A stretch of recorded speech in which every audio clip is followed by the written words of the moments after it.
Hey you guys, welcome back to Crazy Quilting Crafts with SEK. And today we're going to do another easy peasy craft, you guys. And what we're going to be doing today is making a very simple pot holder. All right, you guys. So I wanted to point out to you guys about making square items, especially flat square items.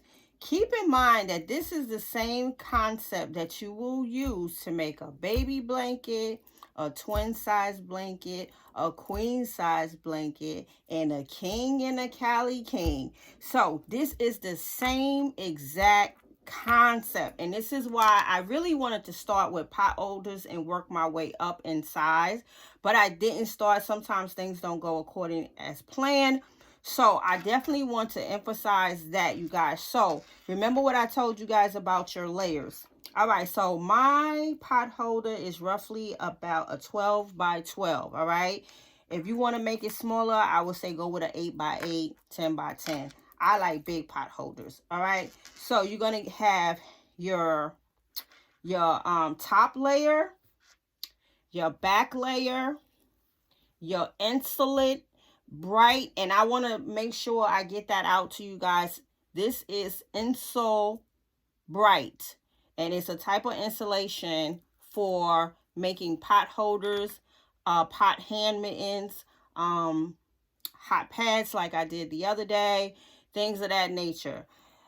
And then you have your warm cotton batting if you want to make a thick pot holder. I tend to make things that's going to hold heat thick, so I always add some batting, okay? So remember what I told you guys about your directional fabric. Make sure all your fabrics is going in the same direction, okay? So let's talk about the little hang hook right here. This is actually a binding that came in a little packet. And I like to use those to make my little hooks to hang them in the kitchen or to hang them on the grill some kind of way. So this is actually 2 inches by 2 inches. And as you can see, I folded it and I pressed it. And this is how you want this to lay on your inside, okay? So make sure your direction is right. Do not do this in the other direction because it will come out backwards. And always try to put it in between your two fabrics. Always in between your two fabrics. So when you turn this right side out, it will be like this. Okay? So this is what it will be looking like. You see that? And then you can just hook it on wherever you decide to hook it.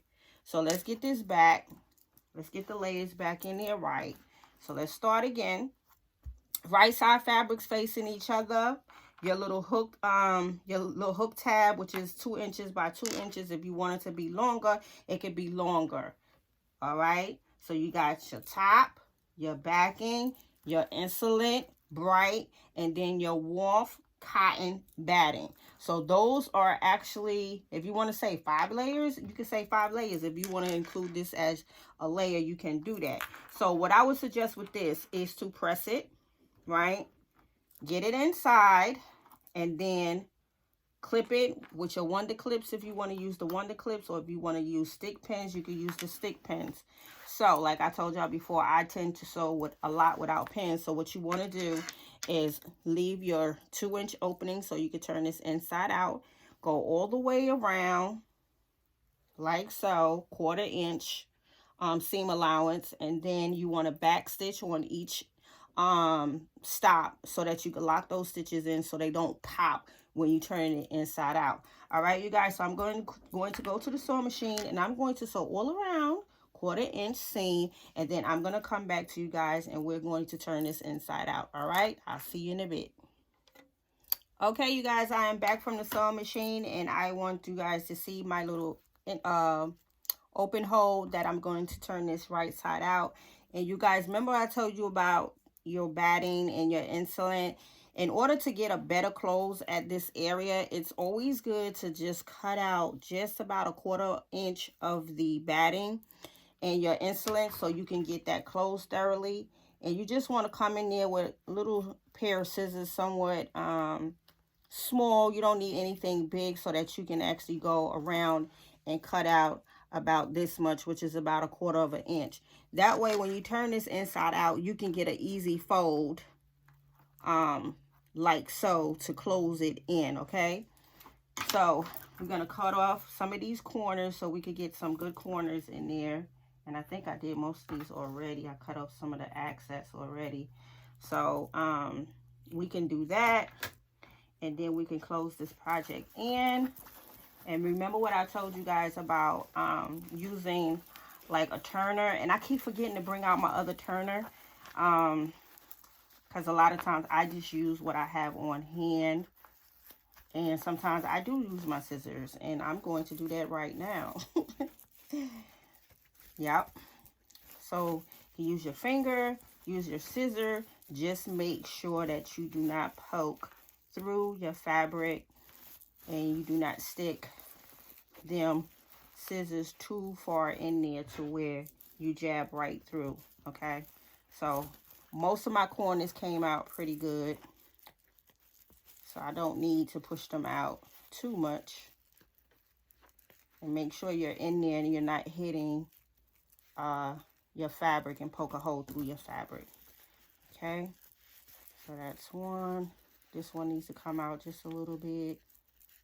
And sometimes your insulin and your batting could stop you from getting out there. That's why it's really good to cut those corners out so you can get your corners nice and sharp. So we got those two. We're going to flatten that bad boy out. And then we're going to come down here. And we're going to get these two. And I think you guys can see that on camera. Turn that around. Go into the other side. And get that corner out.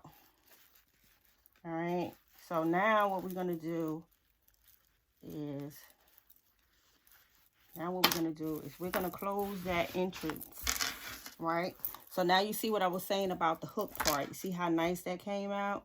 So if you got different areas in your kitchen, you can hook it on your, your knobs of your cabinet. You can hook it on your grill some kind of way. So now you see that, how that is. Now you can actually close this in and make a nice closing. And you could come all the way around and do a border going all the way around like so. All right, you guys. So we'll get over here at the machine and get this sewed up and come all the way around so I can show you guys the finished product. All right, family, see you in a bit. All right, you guys, SEK is back with her finished pot holder. All right, you guys. So as you can see at the bottom, I enclosed it and then I came all the way around and made a nice little border all the way around the pot holder. Also, you guys, another trick to getting your squares and getting something in the center of your square, like your hook. What you want to do is take whatever you're working with, fold it in half, do a finger crease on it, and then you will get the middle of whatever fabric you're working on. I tend to do a lot of things when I need to center something. I do a lot of things by eye. And yes, sometimes my eyes don't be doing right because yes, I be wearing glasses and sometimes I don't have on my glasses. But this is another trick of the trade to help you get in the center of whatever project you are working on. And that will give you the exact middle. And I did eyeball this. I did not even do this method because I tend to do everything by eyeball. But this is a good tip for whenever you want to center something on whatever project you're working on, especially a square. But you can also do the same thing with circles as well. So that's a good tip for today. So this is my little cutesy pot holder. I love the way it came out. And I'm going to add this with the rest of them. So I went pot holder crazy. Yes, I did. And this is one that I made. This is another one that I made. Let's eat. Fire it up. And Grill Master. And again, wonderful, wonderful gifts. It's summertime. You got Father's Day coming up, you guys. These will make wonderful Father's Day gifts. So let's talk about my backing. This is the backing, barbecue theme. I love this backing. This is an excellent backing. Now, when it comes to this fabric came on a panel. Yep, this was a panel, so it came with probably, let me see, maybe 8 squares with different sayings, and I just cut them out. Now some of these I already gave a whole bunch of these away already, so this is the end of my panel. So I think it's 4 squares with different sayings. You just cut it out. You find you a nice backing. This is the backing that I choose because I felt like the barbecue thing went very well with it, so this is why I chose that backing.